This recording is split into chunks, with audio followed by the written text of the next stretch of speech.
베네수엘라의 강진으로 인한 사망자가 188명으로 늘었습니다. 아마 훨씬 더 많을 것 같습니다. 구조대와 주민들이 무너진 건물 잔해 속에서 생존자 수색 작업에 나섰고 국제사회 지원 움직임도 시작되고 있습니다. 워싱턴 연결해 보겠습니다. 신정 특파원, 먼저 인명피해 집계부터 전해주시죠.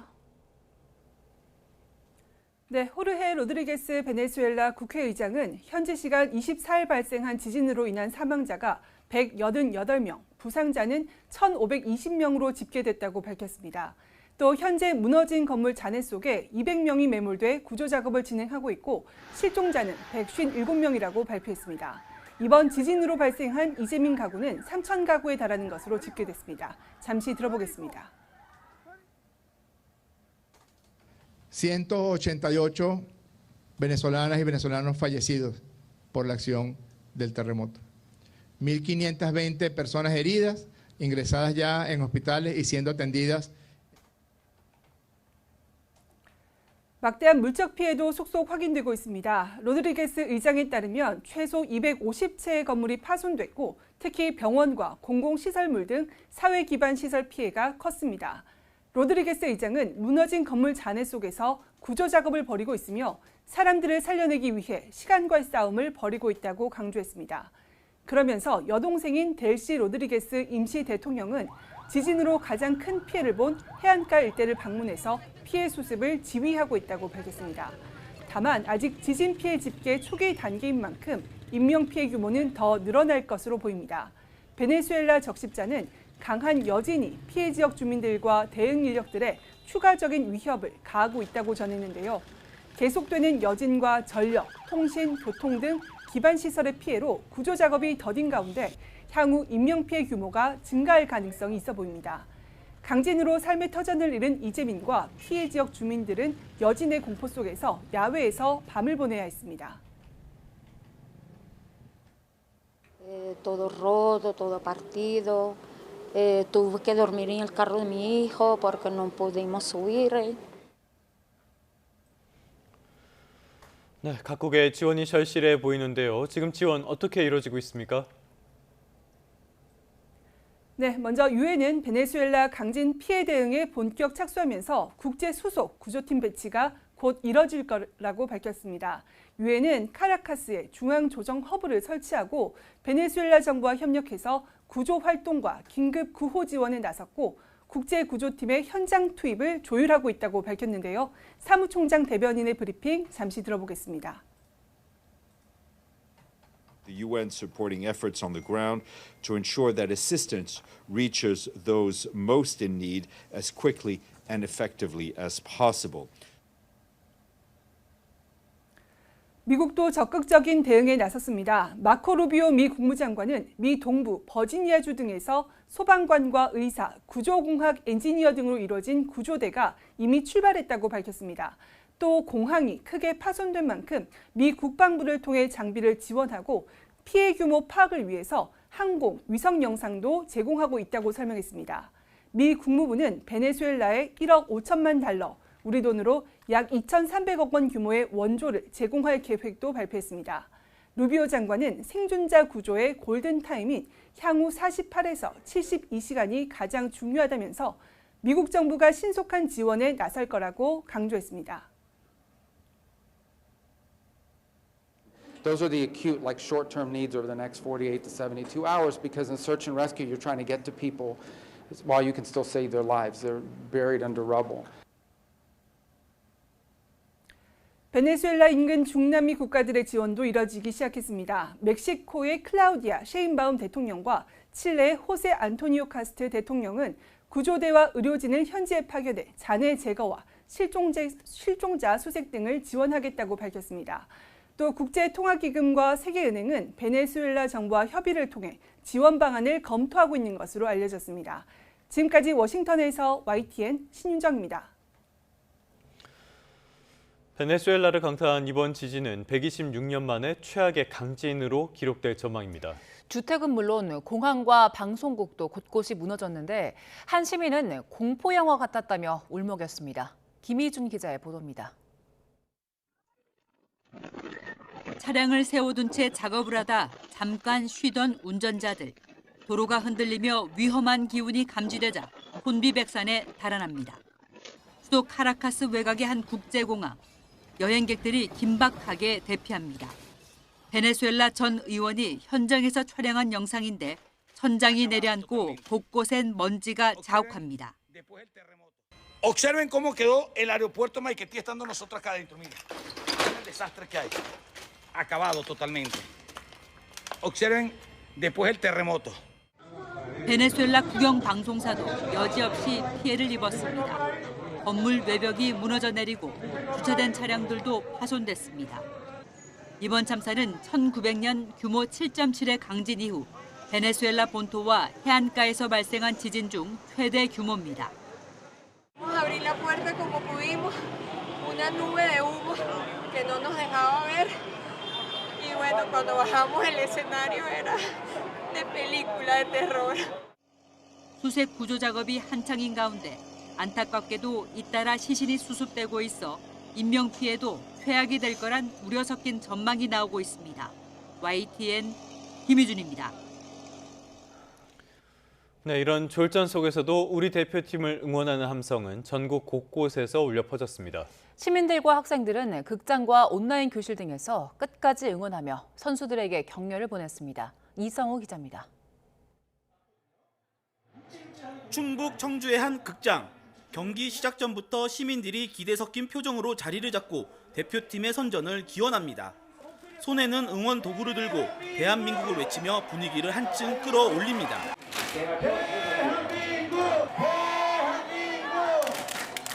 축구전 때는 역전을 해가지고 저희가 이겼는데 이번에는 그냥 처음부터 기세를 잡고 꼭 이겼으면 좋겠습니다. 경기가 시작되자 객석의 시선은 한 곳으로 향했습니다. 공격되는 박수가 터졌고 아쉬운 장면에서는 탄식이 흘러나왔습니다. 전반까지 0대 0으로 잘 마무리됐지만 후반에 좀 더 다들 화이팅하고 열심히 해주셔서 골도 넣고 승리 가져왔으면 좋겠습니다. 세종예술의 전당에 마련된 응원 공간에도 시민 100여 명이 모였습니다. 태극기를 손에 든 시민들은 경기 내내 자리를 지키며 대표팀의 선전을 기원했습니다. 기대했던 결과는 나오지 않았지만 시민들은 아쉬움 속에서도 끝까지 뛴 선수들에게 박수를 보냈습니다. 무조건 이길 줄 알았는데 져가지고 너무 아쉬워. 경남 창원 꿈사랑 학교에서는 특별한 응원전도 펼쳐졌습니다. 질병으로 학교에 나오기 어려운 건강장애 학생들이 병실과 가정에서 온라인 화상 연결로 함께 경기를 지켜본 겁니다. 비록 같은 교실에 모이지는 못했지만 학생들은 화면 너머 친구들과 대한민국을 외치며 월드컵의 열기를 함께 나눴습니다. 이렇게 집에서 혼자 쓸쓸하게 볼 수밖에 없는 그런 환경인 아이들이 많아요. 그래서 이거를 온라인에서라도 좀 다 같이 모여서 응원하면서 보면 재밌지 않을까 하는 취지로. 대표팀은 조별리그 마지막 경기를 아쉽게 마쳤지만 시민들과 학생들은 끝까지 최선을 다한 선수들에게 격려의 박수를 보냈습니다. YTN 이성호입니다. 다음 소식입니다. 이른바 호남 반도체 클러스터 조성과 관련해 여야의 공방이 치열한데요. 이런 가운데 이재명 대통령이 비수도권 지역의 산업 기반 구축을 강조했습니다. 조만간 구체적인 청사진을 밝히겠다고도 했습니다. 보도에 박홍구 기자입니다. 이재명 대통령은 수석 보좌관 회의에서 더 나은 나라로 나아가기 위한 핵심 열쇠는 대한민국 어디서나 공정한 성장의 기회를 누릴 수 있게 만드는 것이라고 말했습니다. 그러면서 국토의 균형 발전을 위해 비수도권 지역의 산업 경제 기반 구축이 필요하다고 강조했습니다. 첨단 핵심 산업에 대한 대규모 투자를 영남이나 충청, 강원, 제주, 호남 등으로 확대하는 획기적인 전략 산업 다극화가 필수적입니다. 이 대통령은 수도권 일극 체제를 극복하지 못하면 이 좋은 변화의 태풍은 한순간에 미풍으로 그치거나 위기의 폭풍으로 변할 수도 있다고 경고했습니다. 하지만 정치권에서는 호남 반도체 클러스터가 정치적 목적을 위해 기획됐다는 주장이 이어졌습니다. 장동혁 대표는 아침 회의 비판 발언에 이어 SNS에도 글을 올려 대통령이 삼전 닉스 회장들을 불러 호남의 반도체 클러스터를 을러댄다며 이는 반도체 줄 테니 정청래 떨어뜨려 달라는 것이라고 주장했습니다. 나경원 의원은 일본도 공장을 쪼개다 생태계가 파편화되고 경쟁력을 잃었다고 썼고 무소속 한동훈 의원은 반도체 공장 입지 결정을 명청대전에 총알로 쓰면 안 된다고 지적했습니다. 대구 경북의 지역구를 든 의원들도 회견을 열어 반도체 공장 입지는 정치적 고려가 아닌 경제성과 산업 논리로 결정돼야 한다고 말했습니다. 국가균형 발전이라는 명분 아래 산업 정책이 정치적 논리에 의해 좌우되어서는 안 됩니다. 민주당 측은 국민의힘이 지역 갈등을 조장하고 있다고 반발했습니다. 광주의 지역구를 둔 안도걸 원내 부대표는 국민의힘이 기업의 자발적 투자 결정을 정쟁의 소재로 삼고 있다며 정치적 고려가 아닌 경제적 판단의 결과라고 강조했습니다. 수백조 원 규모의 투자 계획은 기업의 철저한 사업성 분석과 미래 수익성 검토를 바탕으로 결정되는 사안입니다. 전북의 지역구를 둔 김의겸 의원은 호남 반도체 공장을 환영하며 전북과 전남 광주에 하나씩 나눠서 배치하자고 제안했습니다. 이재명 대통령은 지방의 새로운 산업 경제 기반을 구축하기 위한 구체적 청사진을 곧 공개할 계획이라고 말했습니다. 반도체 클러스터 신규 조성 계획이 다음 주쯤 청와대 주재 민관 합동회의에서 발표될 것이란 관측이 나오고 있습니다. YTN 박홍구입니다. 한성수 국무총리 후보자는 대한민국을 위협하는 곳은 다 우리의 적이라면서도 북한은 위협하기도 하고 동포이기도 한 굉장히 이중적인 상황이라고 언급했습니다. 한 후보자는 국회 인사청문회에서 한반도 평화 공전과 공동 성장은 누구나 동의할 수 있는 목표라면서 전쟁은 우리가 사는데 절대 있어서는 안 된다고 강조했습니다. 6.25 전쟁이 남침이냐 북침이느냐는 국민의힘 김선교 의원의 질문에 한 후보자는 당연히 북침이라고 했다가 긴장했다면서 남침이라고 답변을 정정하기도 했습니다. 서울 삼청동 주택을 불법 중축했다가 최근 철거한 일은 구청과 협의하면서 늦어졌고 늦게 철거해 죄송스럽다고 사과했고요. 과거의 다주택 보유 이력 논란도 국민 눈높이에 맞지 않는 부분은 죄송스럽다고 말하기도 했습니다. 미국 반도체 기업인 마이크론의 호실적 발표가 국내 증시에 정말 큰 호재가 됐습니다. 어제 코스피는 장중에 9,000선을 회복했습니다. 김세호 기자입니다. 종가 기준 9,000선 탈환을 코앞에 두고 거래를 마친 코스피. 오전 장이 열리자마자 상승폭을 확대해가며 개장 7분 만에 매수 사이드카가 발동됐습니다. 이후 개장 20여 분 만에 5% 이상 급등하며 8,900선을 넘어섰고 한때 9,000피를 탈환하기도 했습니다. 반도체 기업 중 실적 발표가 가장 빨라 증시 풍향계로 불리는 미 마이크론 매출이 345% 급증한 역대급 실적을 기록한 점이 주요 동력으로 작용했습니다. 지수가 많이 올랐는데 고르게 오른 게 아니라 오늘도 보면 하락 종목이 훨씬 많거든요. 이제 이걸 본다면 반도체, 마이크론 이슈로 삼성전자, 하이닉스 또 그 관련된 지주사죠. SK, 또 삼성물산 이런 기업들만 주가 급등했거든요. 삼성전자는 5% 이상 오른 35만 8,500원, SK하이닉스는 13% 이상 급등한 291만 7천 원으로 장을 마쳤습니다. 기관이 3조 3천억 원이 넘는 순매수로 코스피 지수를 끌어올린 반면 외국인과 개인은 순매도에 나섰습니다. 코스닥은 2.36% 내린 887로 장을 마감하며 또다시 900선 아래로 내려앉았습니다. 원달러 환율은 0.9원 오른 1,542.7원으로 주간 거래를 마치면서 글로벌 금융위기였던 2009년 3월 이후 17년 만에 가장 높은 수준을 이틀 연속 이어갔습니다. YTN 김세호입니다. 어쩌면 증시보다 훨씬 더 뜨거운 자산 시장이 있습니다. 바로 부동산인데요. 경기도 동탄의 비정상적인 폭등은 이번 주에도 이어졌습니다. 전세 시장의 극단적인 불안도 여전합니다. 이승은 기자입니다. 경기도 화성시 동탄의 역세권 아파트입니다. 이번 달 초 전용 면적 84제곱미터가 22억 2,500만 원에 거래됐습니다. 이 일대 아파트 호가는 한 달 전 실거래가에 비해 5억 정도가 뛰었습니다. 한국부동산론이 집계한 이번 달 넷째 주 주간 아파트 가격 동향을 보면 동탄 아파트 값은 일주일 새 1.65% 뛰어 전국 1위 기록을 이어갔습니다. 집계가 나오기 시작한 지난 2월 이후 5달간 누적 상승률이 11.38%에 이르렀습니다. 반도체 벨트 배우지를 포함한 경기 남부권은 물론 정비사업 기대감에 성남시 중원구가 0.59%, 안양시 동안구가 0.49% 올랐습니다. 서울 아파트 매매 가격 상승률은 0.3%였습니다. 72주 연속 상승세를 이어가며 5주 만에 다시 3%대로 올라섰습니다.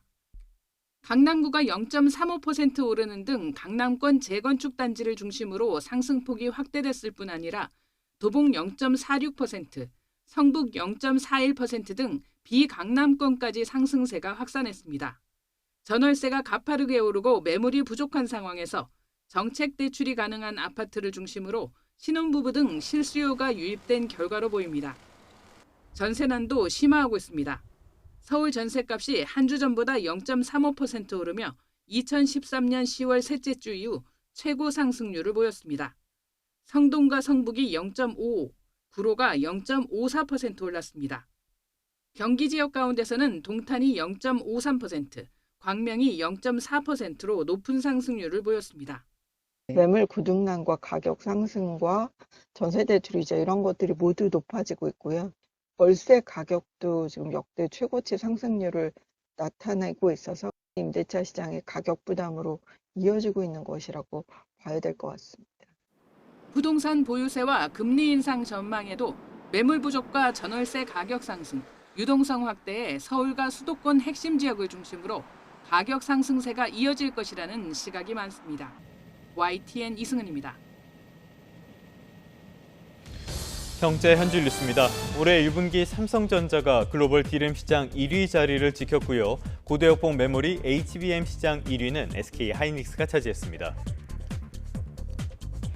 대한항공이 아시아나항공을 품고 오는 12월 17일 통합 대한항공으로 정식 출범합니다.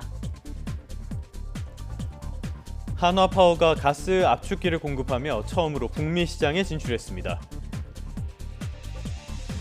부윤철 부총리 겸 재정경제부 장관은 재정과 세제, 금융 등 가용한 수단을 모두 동원해 물가 안정과 서민 부담 경감을 위해 노력하겠다고 밝혔습니다.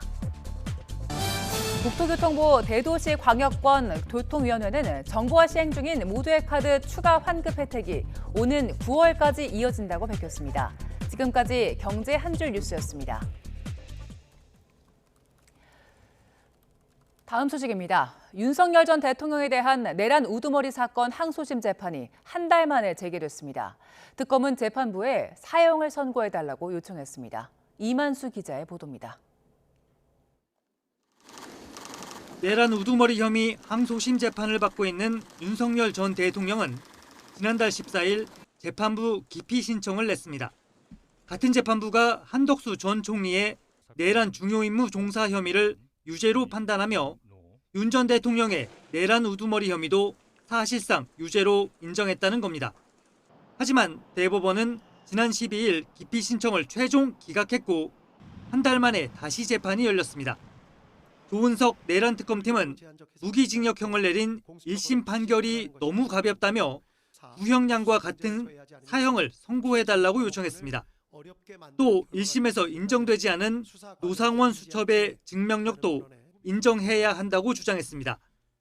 내란 모의 초기 단계에 작성된 노상원 수첩을 근거로 12.3 비상계엄은 상당 기간 치밀하게 준비된 것이라고 강조했습니다. 특검팀은 그러면서 김용현 전 국방부 장관과 노상원 전 국군정보사령관 등에 대해서도 원심 구형과 같은 형을 선고해달라고 밝혔습니다.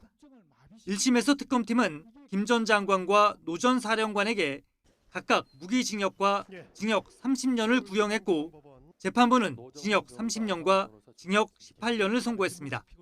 YTN 이만수입니다.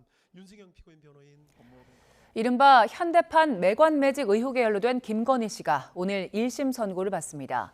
서울중앙지방법원은 오늘 오후 2시 김 씨의 특가법상 알선수재 혐의 사건 선고 공판을 진행합니다. 재판부가 재판 중개 신청을 허가하면서 김 씨의 1심 선고는 실시간으로 일반에 공개될 예정입니다. 김 씨는 이봉관 전 서희건설 회장에게 맞사위 인사청탁과 함께 반클리프 앞에 목걸이 등 1억 380만 원에 달하는 금품을 수수한 혐의로 기소됐습니다. 무너진 교권을 다룬 드라마 참교육이 최근 사회적 반향을 일으키고 있는데요. 정치권과 교육계에서도 실질적인 대책 마련에 속도를 내고 있습니다. 안민석 경기도교육감 당선인은 고의나 중과실이 없다면 교사를 아동학대 책임에서 제외하는 면책 입법을 추진하겠다고 밝혔습니다. 최명신 기자입니다. 억울하게 아동학대 신고를 당한 교사가 법정에 서고 교실은 무너져 내립니다. 드라마 참교육이 그려낸 장면들이 현실의 교권 침해 문제를 건드리며 사회적 공감을 얻고 있습니다. 드라마가 촉발한 논의는 국회 토론장으로 이어졌습니다. 안민석 경기도 교육감 당선인은 아동학대 처벌법 개정과 교육감 직속의 교육활동 보호국 신설을 추진하겠다고 밝혔습니다. 전국 학생과 교사의 3분의 1을 품은 경기도가 앞장서서 법 개정을 이끌어내겠다는 구상입니다. 수사와 소송 단계에서 교육청의 의견 제출, 변호사 지원, 법률 상담, 심리 지원을 함께 제공하겠습니다. 교육활동 중 발생한 안전사고에 대해서도 고의나 중과실이 없다면 교사가 책임을 지지 않도록 면책 입법도 추진합니다. 교육활동 중에 발생한 안전사고에 대해서도 고의나 중대한 과실이 없는 경우 교사가 책임을 지지 않도록 면책 입법을 국회와 함께 추진하겠습니다. 토론회에선 수업을 방해하는 학생을 분리할 수 있는 공간과 전담 인력 확보 방안도 제시됐습니다. 다음 달 15일엔 전국 교육감과 교원 3단체가 공동 기자회견도 열 예정입니다. 한편 토론회장에선 이번 대책에 반대하는 학부모들이 항의 시위를 벌이기도 했습니다. YTN 최명신입니다. 앞으로는 전동 킥보드나 전기 자전거의 서울 지하철 반입이 전면 금지됩니다. 최근 대용량 리튬 배터리 화재 사고가 잇따르면서 내려진 조치입니다. 김진두 기자의 보도입니다. 하얀 연기가 역사내를 뒤덮고 승객들이 긴급히 대피합니다. 지난해 9월 서울 지하철 합정역에서 일어난 사고입니다. 승객이 들고 온 전기 스쿠터용 배터리가 터지면서 열차가 무정차 통과하는 소동이 벌어졌습니다. 올해 들어서도 승객의 휴대용 보조 배터리가 터지는 사고가 잇따랐습니다. 지하철 내 배터리 발화 우려가 커지자 서울교통공사가 강력한 대책을 내놨습니다. 다음 달 1일부터 대용량 리튬 배터리와 이를 장착한 개인용 이동장치의 역사 내 반입이 전면 금지되는 겁니다. 제한 기준은 항공기 안전기준과 같은 160와트시 초과 제품으로 전동 킥보드와 전기 자전거, 전동 휠 등 일체의 개인 이동장치는 지하철을 이용할 수 없습니다. 다만 스마트폰이나 노트북, 그리고 일반적인 휴대용 보조 배터리는 대부분 기준 이하인 만큼 정상적으로 들고 탈 수 있습니다. 교통약자가 사용하는 전동 휠체어 역시 예외적으로 허용됩니다. 리튬 배터리는 우리 일상에 꼭 필요한 제품이지만 화재 발생 시에 일반 화재보다 진화가 어렵고 위험성이 큰 만큼 선제적 관리가 필요해서 이번 조치를 취하게 되었습니다. 서울교통공사는 제도 시행 전까지 역사 내 안내문과 전광판 등을 통해 집중 홍보와 현장 계도를 벌일 예정입니다. YTN 김진우입니다. 우리나라 상공에 차고 건조한 공기가 자리하면서 현재 서울 기온은 17.4도로 예년 기온을 밑돌고 있습니다. 한낮에는 29도까지 올라 어제보다 5도가량 높게 했고요. 주말과 휴일에는 32도까지 치솟아 불볕더위가 기세를 올리겠습니다. 오늘 아침까지 강원과 경북 곳곳에 소나기가 내리는 곳이 있겠습니다. 오후에는 동쪽 지방을 중심으로 또다시 대기가 불안정해지면서 5에서 20mm의 소나기가 지나겠습니다. 오늘은 어제보다 구름량이 줄면서 맑은 하늘이 드러나겠고요. 낮 동안에는 전국적으로 자외선이 매우 강하겠습니다. 해안가를 중심으로는 너울성 파도가 높게 일겠습니다. 주말 동안 해수욕장 찾으신다면 안전사고에 각별히 유의하시기 바랍니다.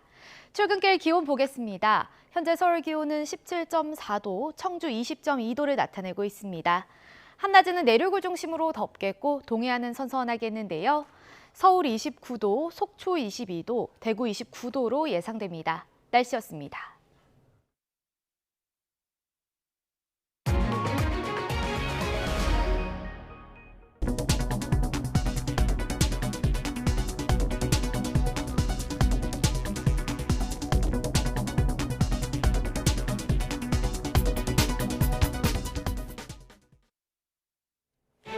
이 시각 주요 뉴스입니다. 베네수엘라에서 규모 7이 넘는 강진이 잇따라 발생해 피해가 속출했습니다. 건물들이 무너져 내리면서 현재까지 1,000명이 넘는 사상자가 발생했는데 이 사망자가 10,000명을 넘을 수 있다는 전망도 나왔습니다. 자력으로 월드컵 32강 진출에 실패한 축구대표팀은 베이스 캠프가 차려진 과달라하라로 이동했습니다. 전술과 선수 기용 문제에 대한 지적이 잇따르는 가운데 홍명보 감독은 자신이 잘못 판단한 결과라며 책임을 자신에게 돌렸습니다. 고가의 귀금속과 함께 인사청탁을 받은 혐의로 기소된 김건희 씨의 1심 선고가 오늘 나옵니다. 특검은 김건희 씨에게 징역 7년 6개월을 구형했는데 1심 법원이 어떤 판단을 내릴지 오후 2시부터 재판이 생중계됩니다. 삼성전자와 SK하이닉스의 호남 반도체 클러스터 조성과 관련해 여야의 공방이 치열한 가운데 이재명 대통령이 비수도권 지역에 산업 기반 구축이 필요하다고 강조했습니다. 조만간 구체적인 청사진을 공개할 계획이라고도 말했습니다. 네, 다시 주요 뉴스부터 살펴보겠습니다. 베네수엘라에서 강도 7이 넘는 강진이 잇따라 발생해 피해가 속출하고 있습니다. 구조 작업이 진행됨에 따라 인명 피해는 더 늘어날 걸로 보입니다. 류재용 기자의 보도입니다. 건물이 통째로 폭삭 내려앉았습니다. 어떤 형체였는지 알아볼 수 없습니다. 고층 아파트는 폭격을 맞은 듯 그대로 흘러내린 모습입니다. 가족을 찾는 울부짖음 속에 구조대가 어둠 속에서 수색 구조 작업을 이어가고 있습니다. El más fuerte y fue largo, fuerte, fue muy fuerte. El edificio se movió de lado a lado porque es increíble pues. Y bueno, que menos mal que no había tanta gente. 현지 시각 24일 저녁 6시쯤 수도 카라카스에서 서쪽으로 168km 떨어진 카리브해안 안에서 규모 7.2에 이어 7.5의 강진이 잇따라 강타했습니다.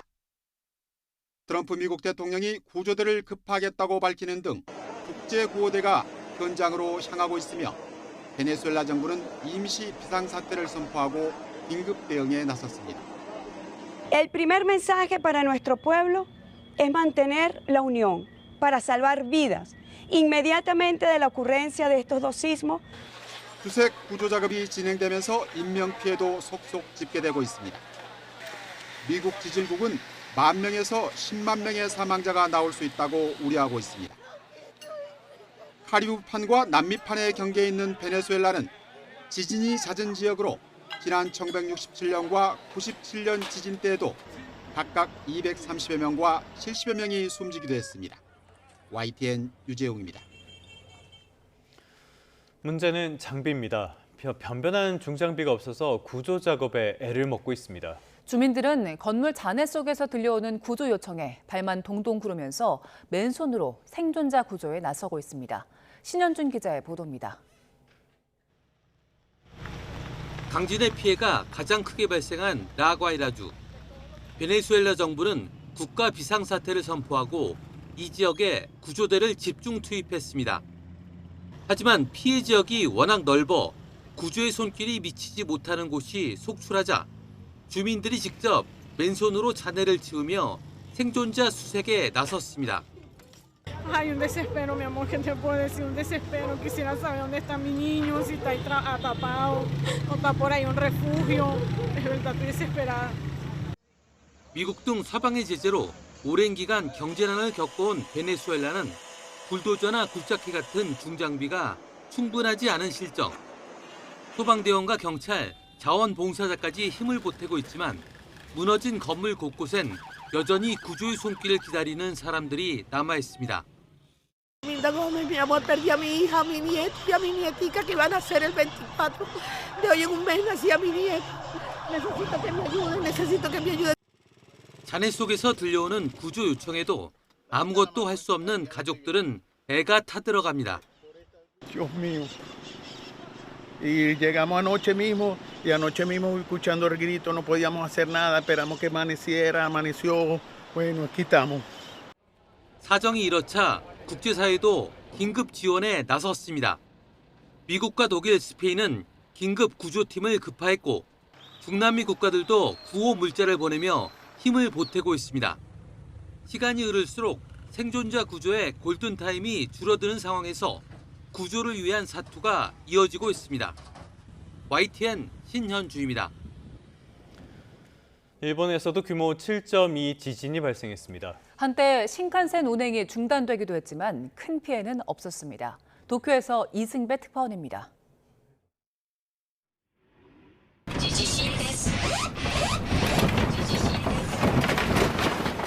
지진 경보가 울리기 무섭게 집안 전체가 요동치기 시작합니다. 의자에서 일어나 보려 하지만 몸을 가누기 쉽지 않습니다. 벽에 걸어둔 액자들은 낙엽이 지듯 우수수 떨어집니다. 이 건물은 진동에 벽 일부가 완전히 떨어져 나갔습니다. 바닥엔 파편들이 나뒹굽니다. 사람이라도 지나갔다면 크게 다칠 뻔했습니다. 지진은 출근 시간대인 오전 7시 반쯤 발생했습니다. 진앙지는 일본 동북부에 있는 이와테현 앞바다, 바닷속 44km 지점이었습니다. 일본 기상청은 처음엔 지진 규모를 6.9라고 발표했다가 나중에 7.2로 수치를 올렸습니다. 바로 옆에 있는 아오모리현에서는 가장 높은 강도 6의 지진이 관측됐습니다. 500km 넘게 떨어진 도쿄 고층 건물에서도 큰 흔들림이 느껴졌습니다. 지진 여파로 JR 도호쿠 신칸센 일부 구간이 한때 중단되기도 했습니다. 부상자도 5명 나왔지만 지진 흔들림에 넘어지거나 떨어지는 물건에 머리를 맞는 등 경상이었습니다. 아오모리현 히가시도리와 후쿠시마 제1, 2원전 등에서 이상은 확인되지 않았습니다. 일본 기상청은 지진 해일 위험은 없다고 밝혔습니다. 일본 정부는 즉각 총리관저 위기관리센터에 대책실을 설치하고 관계부처 긴급 대응에 나섰습니다. 地震による被害状況及び現地の対応状況等を把握するため、青森県庁に内閣府調査チームの派遣を決定し、 강한 흔들림이 관측된 지역에는 자위대 항공기를 파견해 피해 상황 정보를 수집하고 있습니다. 揺れの強かった地域の皆様におかれましては、引き続き同程度の地震の発生に注意していただきますようお願いをいたします。 일본 기상청은 향후 일주일 사이 비슷한 규모나 더욱 강한 흔들림을 동반한 후속 지진이 발생할 가능성이 있다고 밝혔습니다. 도쿄에서 YTN 이승배입니다. 다음 소식입니다. 이재명 대통령과 문재인 전 대통령이 다음 달 초 청와대에서 만납니다. 청와대 오찬회동은 이 대통령 취임 후 처음인데요. 8월 전당대회를 앞두고 고조되던 여권 내 갈등을 염두에 둔 걸로 보입니다. 김문경 기자의 보도입니다. 청와대가 이재명 대통령과 문재인 전 대통령 간 오찬 회동 계획을 밝혔습니다. 장소는 다음 달 1일 청와대입니다. 이재명 대통령은 문재인 전 대통령과 오는 7월 1일 수요일 오전 11시 30분에 청와대에서 오찬을 함께할 예정입니다. 이번 회동은 지난달 고 노무현 전 대통령 서거 17주기 추도식 이후 39일 만인데 청와대 회동은 이 대통령 취임 후 처음입니다. 회동 배경에는 오는 8월 더불어민주당 전당대회를 앞두고 지지층 내부의 분열 양상이 위험 수위에 달했다는 판단이 있다는 관측입니다. 여권 내에서는 이번 전당대회가 친명대 친문 구도로 치러지고 있다는 관측이 이어졌습니다.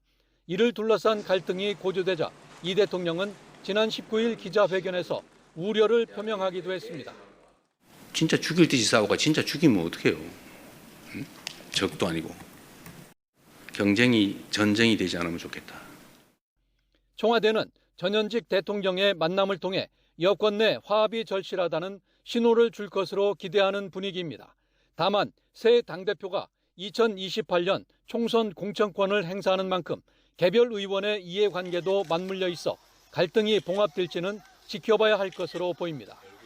YTN 김문경입니다. 더불어민주당의 유력 당권 주자인 정청래 전 대표 그리고 김민석 국무총리가 나란히 호남을 찾았습니다.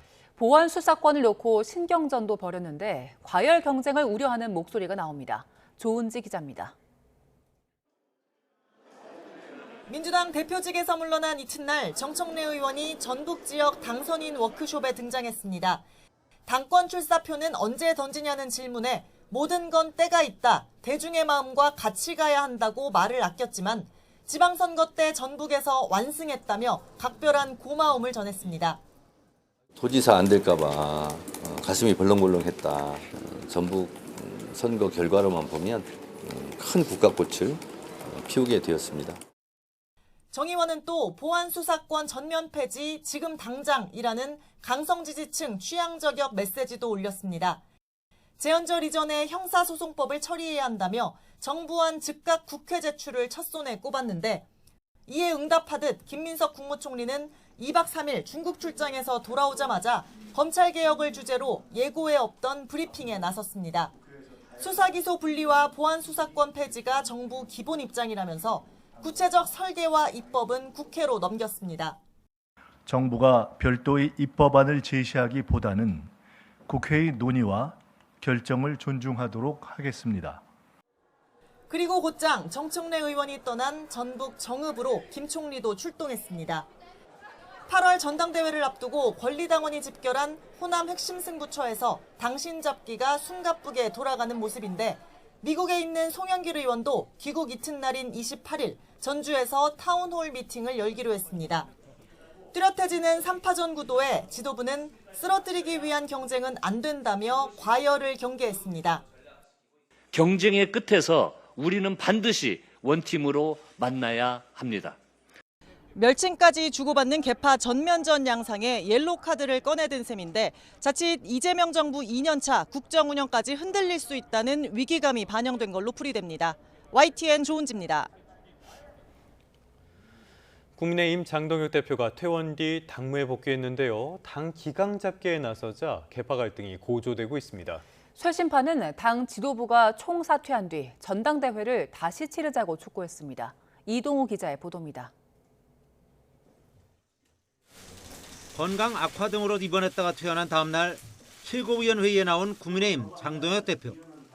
투표용지 부족 사태와 관련한 특검을 거부하면 혁명 수준의 국민 저항에 직면할 것이라며 목소리를 높였습니다. 특검 거부는 정권 침몰의 도화선이 될 것입니다. 즉각 특검을 수용할 것을 강력하게 촉구합니다. 하지만 장 대표가 지방선거 패배에 따른 사퇴 요구에 대해 버티기를 넘어서 당 기강을 확립하겠다고 밝히자 당내 반발이 확산하고 있습니다. 개혁 성향 초재선 의원들은 조찬 모임을 통해 장 대표에 대한 사퇴 공세를 강화했습니다. 보수 재건의 첫걸음은 본인이 사퇴부터 시작하는 편인데 싶어요. 당 기강 바로잡겠다 이런 말씀도 하셨었거든요. 이미 리더십이 붕괴됐는데 뭐. 우재준 최고위원도 최고위원회의에서 발언하지 않는 방법으로 반발했습니다. 합리적인 문제 제기들이 있었다고 생각합니다. 거기에 대해서 아무런 답변 없이 당의 기강을 잡겠다. 그럼 불만 제기하지 마라. 이런 식으로 답변하시는 건 적절하지 않다고 생각하고 거기에 대해서 항의하는 차원에서 오늘 아무 말을 하지 않았습니다. 당내 쇄신파들은 지도부 총사퇴와 전당대회 개최를 촉구했습니다. 지방선거 결과에 대해서 민심에 물어보고 당심에 물어보기 위해서는 지도부가 총사퇴해서 전당대회를 하는 것이 가장 깔끔하다. 이렇게 말씀을 드릴 수가 있겠습니다. 특히 당의 혼란을 조기에 매듭짓기 위해 신동욱 최고위원을 비롯한 선출직 최고위원들의 결단을 요구했습니다. 아울러 원내대표와 중진들의 역할도 요청했습니다. 장 대표의 기강잡기 태세 전환과 이에 대한 반발이 충돌하면서 국민의힘 내용이 더욱 깊어지고 있습니다. YTN 이동호입니다. 검경 합동수사본부가 이만희 신천지 총회장의 신병을 확보하면서 정치권을 향한 수사도 빠르게 진행될 것으로 보입니다. 국민의힘 측의 요청이 있었는지 여부가 핵심 수사 대상이 될 전망입니다. 조성호 기자입니다. 신천지 이만희 총회장은 지난 4일 검경 합수본 소환 이후 약 3주 만에 구속 전 피의자 신문에 출석했습니다. 올해 95살, 신천지 측은 이만희 회장이 초고령인데다 수사에 성실히 협조해야 했다면서 불구속 수사를 주장했습니다. 하지만 법원은 받아들이지 않았고 증거인멸 염려가 있다면서 구속영장을 발부했습니다. 신천지 신도의 국민의힘 당원 집단 가입 의혹과 관련해 정점인 이만희 회장의 신병을 확보한 합수본 수사는 더 탄력을 받게 됐습니다. 정치권, 특히 국민의힘을 정조준한 강도 높은 수사가 예상됩니다. 이 회장은 지난 2021년부터 2024년까지 신도 5만 6천여 명을 국민의힘 당원으로 집단 가입시킨 혐의를 받고 있습니다. 합수본은 교회 용지 용도 변경을 포함해 교단 현안 해결을 위해 신천지가 나선 걸로 의심하고 있습니다. 지난 2022년 대선 당시에는 이 회장이 윤석열이 대통령이 돼야 한다는 취지의 말을 했다는 진술도 확보됐습니다. 다만 국민의힘 당원 집단 가입이 이만희 회장의 독단적인 결정이었는지 아니면 국민의힘 측으로부터 요청을 받았는지는 아직 확인되지 않았습니다. 향후 합수본 수사 결과에 따라 정치권 파장이 불가피해 보이는 대목입니다. YTN 조성호입니다. 경찰이 불법 정치 자금을 주고받았다는 의혹이 제기된 사랑제일교회와 자유통일당을 압수수색했습니다. 교회와 자유통일당 측은 정상적인 계약에 따른 것이었다면서 반발했습니다. 정영수 기자입니다. 경찰이 사랑제일교회와 전광훈 목사, 전 목사가 창당한 자유통일당에 대한 압수수색에 나섰습니다. 전 목사의 자택과 서울 성북구 사랑제일교회, 자유통일당 중앙당사 등이 대상이었습니다. 지난해 12월 선관위가 정치자금법 위반 혐의로 전 목사와 자유통일당의 전 대표 등 6명을 고발한 데 따른 조치입니다. 선관위는 사랑제일교회가 2020년부터 지난해까지 기부금 등을 모아 자유통일당에 102억 원을 빌려줬지만 이자나 원금이 거의 상환되지 않은 것으로 보고 사실상 불법 정치자금이 오간 것으로 판단했습니다. 정치자금법은 국내외 법인 단체의 정치자금 기부를 금지하고 누구든지 법인 단체 관련 자금으로 정치자금을 기부할 수 없도록 했습니다. 고발 당시 선관위는 불법 정치자금을 주고받기 위해 금전 대여 관계를 악용한 행위는 유사 사례가 발생할 우려가 큰 중대 범죄라며 취지를 설명했습니다. 압수수색 소식이 전해진 뒤 사랑제일교회 측은 자유통일당에 자금을 빌려줄 때 선관위에 신고했고 법적으로도 투명한 거래였다며 경찰과 선관위가 표적 수사를 한다는 입장을 냈습니다. 자유통일당도 정치 자금이 아니라 상환을 전제로 교회 측과 합법적인 금전 대차 계약을 맺은 거라며 압수수색은 야당에 대한 무차별적인 정치 탄압이라고 주장했습니다. YTN 정영수입니다. 개표소 봉쇄 시위가 이어지고 있는 서울 송파구 올림픽공원에서 경찰관에게 침을 뱉은 혐의로 체포된 40대 여성이 구속됐습니다. 경찰은 시위 관련 불법 행위에 엄정 대응한다는 방침입니다. 조경원 기자입니다. 흰색 원피스를 입은 여성이 꼿꼿한 걸음으로 마스크로 얼굴을 가린 채 법정으로 향합니다. 경찰관 얼굴에 침을 뱉고 욕설을 한 혐의로 체포된 40대 A씨가 구속 전 피의자 신문을 받기 위해 법원에 출석한 겁니다. 경찰관에게 욕설한 것이 맞느냐는 질문에 A씨는 구호로 대답을 대신했습니다.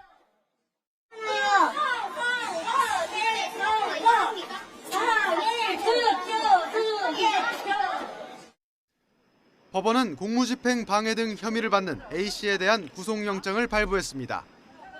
A씨는 경찰관의 국적을 확인하겠다며 이름을 물어보거나 경찰관 가족 등에 대해서 욕설을 한 혐의도 받습니다. A씨의 신병을 확보한 경찰은 범행 동기와 경위를 보다 자세히 조사한 뒤 조만간 검찰에 넘긴다는 방침입니다. 지난 16일 체육단체의 경기장 진입을 끝까지 막아선 혐의를 받는 30대 여성에 대한 수사에도 속도가 붙고 있습니다. 경찰이 이 여성의 신원을 특정하고 출석을 요구하면서 조만간 소환 조사도 이뤄질 전망입니다.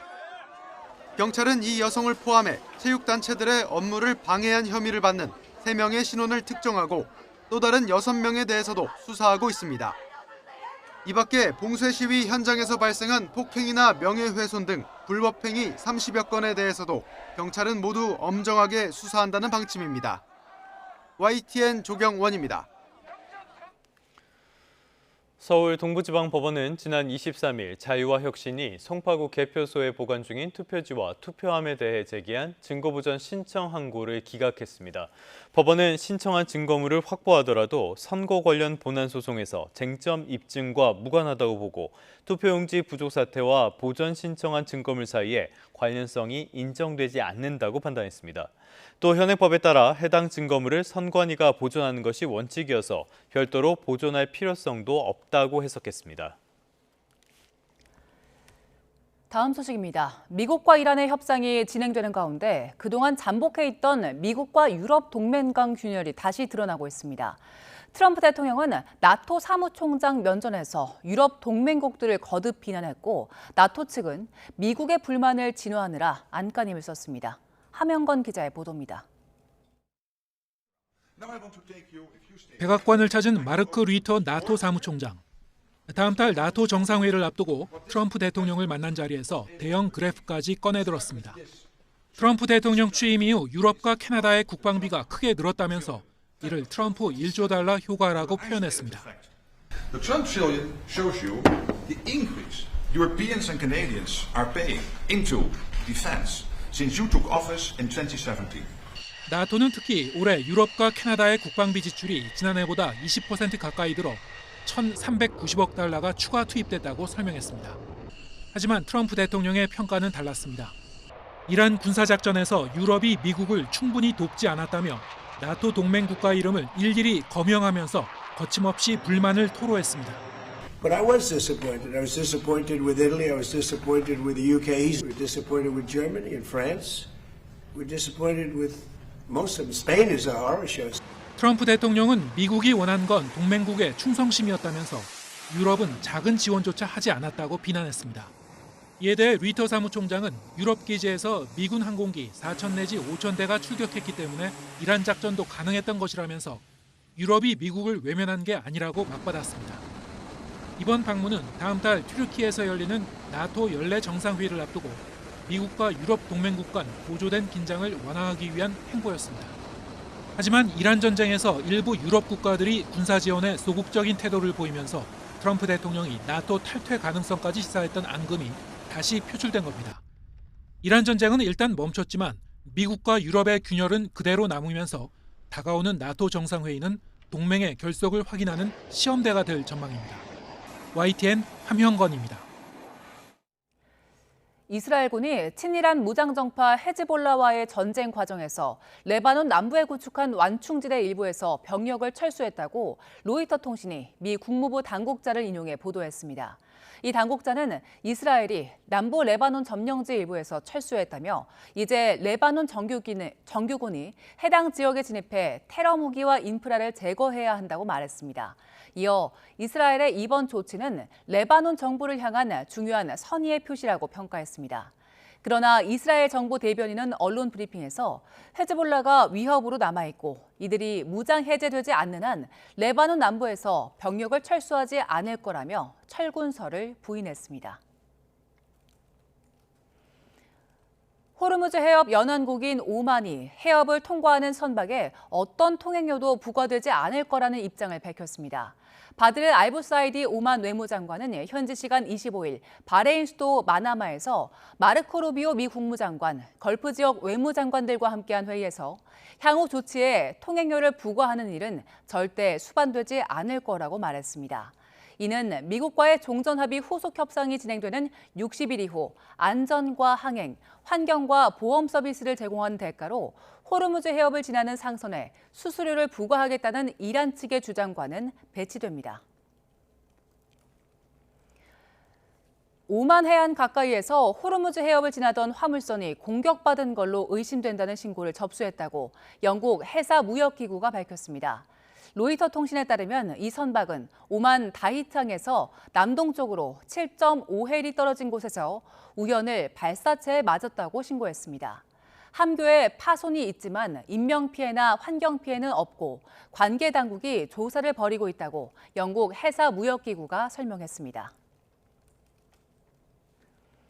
국제해사기구 IMO는 호르무즈 해협을 통과한 선박이 피격됐다는 신고에 따라 상황이 명확해질 때까지 선박 대피 작전을 일시 중단한다고 밝혔습니다. IMO는 현지 시간 25일 홈페이지에서 이같이 알렸습니다.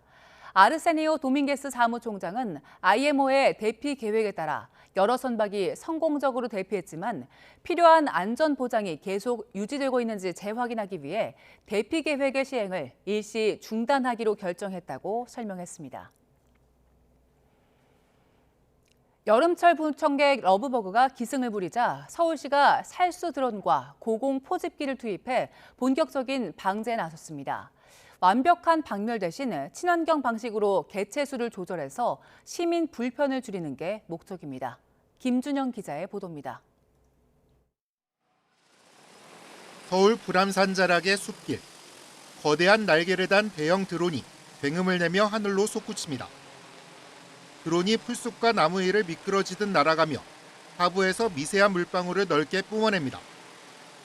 공중에서 떨어진 물방울을 맞은 러브버그가 바닥으로 우수수 떨어집니다. 화학 살충제 대신 물방울의 낙하 압력으로 러브버그의 날개를 적셔 비행 능력을 떨어뜨리는 친환경 방식입니다. 순수한 음용수로 이제 러브버그를 방지하는 것이 되겠습니다. 40리터까지 우리가 얇게 충수를 할 수 있는데 그 충수된 걸로 다 하게 되면 한 3분에서 5분 정도 내외로 사용이 가능합니다. 익충으로 분류되는 러브버그 특성을 고려해 완전히 박멸하기보다는 개체수를 적정 수준으로 조절해 시민 불편을 줄이는 게 목적입니다. 일단 살충제를 쓰다 보면은 이제 살충제에 대한 저항성이 생기게 되고요. 그 다음에 이제 무분별하게 이제 비표적 생물한테까지도 영향을 줄 수가 있습니다. 그렇기 때문에 최대한 저희가 물리적인 방법을 사용을 하는 것들이고요. 드론을 통한 살수 방제뿐 아니라 공중에 대형 포집 장비를 띄워 러브버그를 유인해 잡는 고공 방제도 병행했습니다. 살수 드론 이외에도 고공 포집기라든지 아니면 향기로 유인하는 유인물질 포집기를 기존에 한 1,300개 정도를 계획하였다가 지금 4,800여 개 정도를 서울 전역에 설치를 하여서 발생하는 개체를 시민들이 불편하지 않게 느끼시도록 노력을 하고 있습니다. 서울시는 이번 불안산과 수락산 일대 시범 방제를 시작으로 발생 예측부터 현장 대응까지 단계별 관리 체계를 고도화해 시민 불편을 최소화할 방침입니다. YTN 김준영입니다. 하늘에선 드론이 방제를 받고 땅에선 레이저와 자율주행 농기계가 모내기를 하면서 농촌에도 AI 대전환이 본격화하고 있습니다. 정부와 학계는 농가 생산성을 높이기 위한 맞춤형 연구 개발과 현장 기술 보급에 속도를 내고 있습니다. 김범환 기자의 보도입니다. 전자 센서와 레이저를 활용한 농기계가 지나가며 땅을 평평하게 고릅니다. 마른 논에 직접 벽실을 뿌리는 농법을 가능하게 하는 필수 과정입니다. 레이저 균평기로 균평을 잡아놓고 나면은 논이 평탄해집니다. 벼농사에서 가장 어렵다고 이야기하는 액미, 잡벽까지 싹 올라옵니다. 그때 우리 붐 스프레이를 이용해가지고 농약을 살포를 합니다. 이미 드론은 방제 작업을 도맡고 있고 모내기에도 자율주행 농기계가 도입됐습니다. 친환경 농업을 선도하는 대학에서는 땅심을 높이고 오염을 줄이는 미생물 제재를 개발해 나라 안팎에 보급하고 있습니다. Definitely bigger and more productivity. Definitely. Yeah. So that's why farmers like it. Without productivity, most farmers stop. 농림축산식품부는 AI와 재생에너지 등 6개 메가 트렌드를 중심으로 농업 농촌 2045 전략 수립에 들어갔습니다. 철저한 농업 현장의 R&D로 실질적인 성과물을 창출하여 확산토록 하겠습니다. 연구 현장과 농산업체와 더불어 산업 현장이 진정으로 필요하는 기술을 개발하는 R&D로 체질을 개선토록 하겠습니다. 농업 농촌 AI 대전환을 통해 생산성과 효율성을 높이고 지속 가능한 미래를 만들기 위한 산학연 협력이 이어지고 있습니다. YTN 김범환입니다. 네, 간밤에 뉴욕 증시는 혼조 마감이었습니다. 다우는 상승했지만 S&P 500과 나스닥은 몸값을 낮췄는데요. S&P 500 기준으로는 벌써 4거래일 연속 하락입니다. 마이크론 실적의 반도체 종목이 강세를 보였지만 전체 지수 부진을 막진 못했습니다.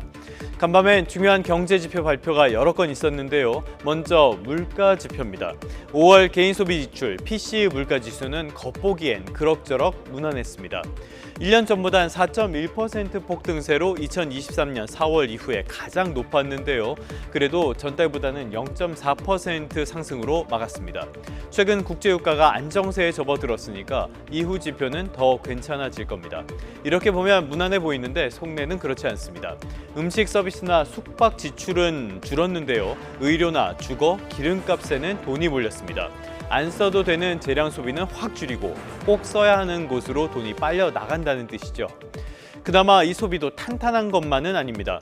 1분기 경제 성장률 확정치가 나왔는데요. 잠정치 예상치였던 1.6%를 훌쩍 뛰어넘는 2.1%였습니다. 굉장히 좋죠.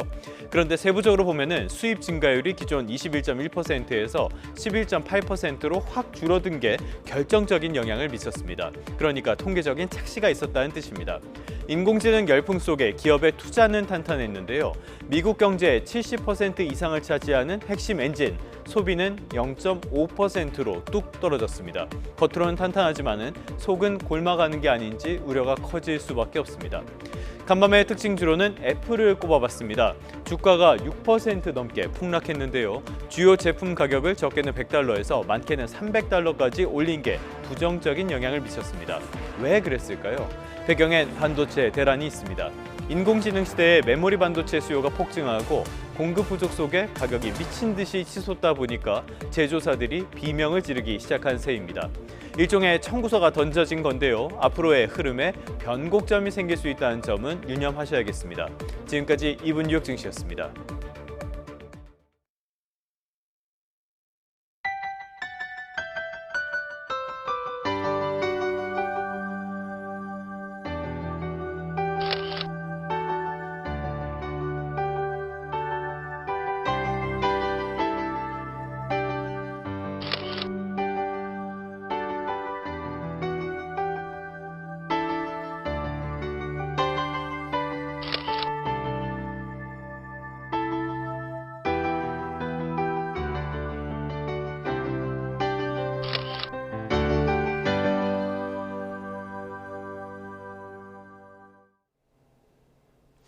북쪽 찬 공기의 영향으로 요란한 소나기가 한 차례 지나고 덩달아 아침 공기도 선선해졌습니다. 현재 서울 기온은 17.3도로 시작하고 있는데요. 하지만 한낮에는 29도까지 올라 어제보다 5도가량 높아 덥겠습니다. 동쪽 지방을 중심으로 아침까지 빗방울이 떨어지는 곳이 있겠고 오후에는 대기가 불안정해지면서 5에서 20mm의 소나기가 지나겠습니다. 오늘 전국 하늘 대체로 맑게 드러나겠고요. 낮 동안에는 자외선이 매우 강하겠습니다. 해안가를 중심으로는 너울성 파도가 높게 일어 접근을 자제하시는 게 좋겠습니다. 출근길 기온 보겠습니다. 현재 서울 기온은 17.3도, 청주 20.2도를 나타내고 있습니다. 한낮에는 내륙을 중심으로 덥겠고 동해안은 선선하겠는데요. 서울 29도, 속초 22도, 대구 29도로 예상됩니다. 주말 동안 맑은 하늘 아래 불볕더위가 기세를 올리겠는데요. 서울 낮 기온이 32도까지 크게 오를 전망입니다. 날씨였습니다. 뉴스타트 3부 잠시 뒤에 이어집니다.